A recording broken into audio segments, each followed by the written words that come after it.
যাদের চিনি খাওয়া বারণ আছে কিংবা একেবারেই চিনি খেতে পছন্দ করেন না তাদের জন্য আজকের এই শরবতের রেসিপিটি। এই গরমে সারাদিন রোজা রাখার পর আমরা অনেক বেশি ক্লান্ত হয়ে যাই। আজ আমি আপনাদের সাথে নিমিষেই প্রাণ শীতলকারী একটি রেসিপি শেয়ার করতে যাচ্ছি, খেজুর গুড় কিংবা আখের গুড়ের মজাদার একটি শরবতের রেসিপি। রমজান মাসে ইফতারের টেবিলে আমাদের এই মজাদার জুস রেসিপিটা অবশ্যই থাকতে হবে। হ্যালো এভরিওয়ান, আসসালামু আলাইকুম, ওয়েলকাম টু তাম্মিস কিচেন। আর তাম্মিস কিচেন মানেই অনন্যর সাথে সহজ রেসিপি। আজ আপনাদের সাথে খুবই মজাদার প্রাণ শীতলকারী একটি শরবতের রেসিপি শেয়ার করব। খেজুর গুড় কিংবা আখের গুড় দিয়ে এই শরবতটা খুব সহজে তৈরি করা যায়। যারা আজ প্রথমবারের মতো আমার ভিডিও দেখছেন তারা অবশ্যই আমার চ্যানেলটিকে সাবস্ক্রাইব করে দেবেন। খেজুর গুড় দিয়ে শরবত তৈরি করার জন্য প্রথমেই আমি পরিমাণ মতো পানি নিয়ে নিয়েছি। আপনারা চাইলে ফ্রিজের ঠান্ডা পানিটাকে ইউজ করতে পারেন, আবার চাইলে নর্মাল টেম্পারেচারের পানিটা ইউজ করতে পারেন।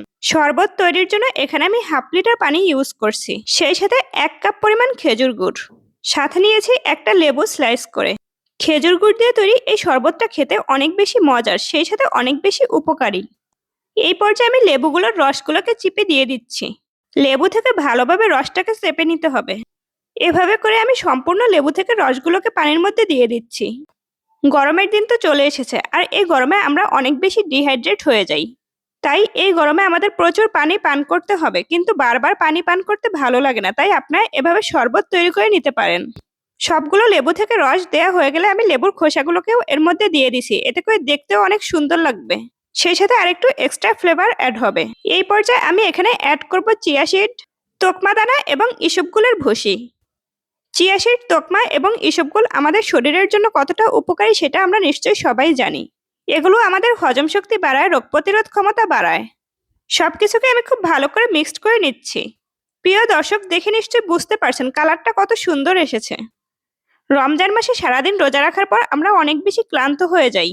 সারাদিনের ক্লান্তি দূর করতে, সেই সাথে পানি শূন্যতা দূর করতে আমাদের ইফতারের টেবিলে এই মজাদার শরবতের রেসিপিটা অবশ্যই থাকা লাগবে। খাওয়ার ঠিক কতক্ষণ আগে এই জুসটা তৈরি করতে হবে সেই টিপসটি এখন আপনাদেরকে দেব। তাই সম্পূর্ণ ভিডিওটি দেখুন, ভিডিওটি কোনোভাবেই স্কিপ করবেন না। আমরা জানি চিয়া সিড একটু আগে থেকেই ভিজিয়ে রাখতে হয়, তাই অবশ্যই আপনারা চিয়া সিডটা একটু আগে থেকে ভিজিয়ে রাখবেন, প্রায় 20 থেকে 25 মিনিট। এতে করে আপনারা চিয়া সিডের সঠিক পুষ্টিগুণটা পেয়ে যাবেন। সেই সাথে তোকমা এবং ইসবগুলটাকে আগে থেকে ভিজিয়ে রাখবেন। যদি আপনারা মনে করেন ইফতারের ঠিক 10 মিনিট আগে শরবতটা তৈরি করবেন, সেই ক্ষেত্রে আপনারা এগুলোকে আগেই ভিজিয়ে রাখবেন। আবার চাইলে শরবতটা আগে থেকেও তৈরি করে রাখতে পারেন। এই শরবতটা তৈরি করে আপনারা 5-6 ঘন্টা ফ্রিজে রেখে তারপর খেতে পারেন। শরবতটাকে আগে থেকে তৈরি করে আপনারা নর্মাল ফ্রিজে রেখে দিতে পারেন, অথবা আপনারা এখানে কিছু বরফ অ্যাড করে নিতে পারেন। আমি প্রথমেই বলেছিলাম যাদের জন্য চিনি খাওয়া একেবারেই নিষেধ কিংবা চিনি খেতে পছন্দ করেন না, তারা এভাবে খেজুর গুড় দিয়ে এই মজাদার রেসিপিটি তৈরি করে নিতে পারেন। তবে আপনাদের বাসায় যদি খেজুরের গুড় কিংবা আখের গুড় না থাকে, সেই ক্ষেত্রে আপনারা চিনি দিয়ে এই শরবতটাকে তৈরি করে নিতে পারবেন।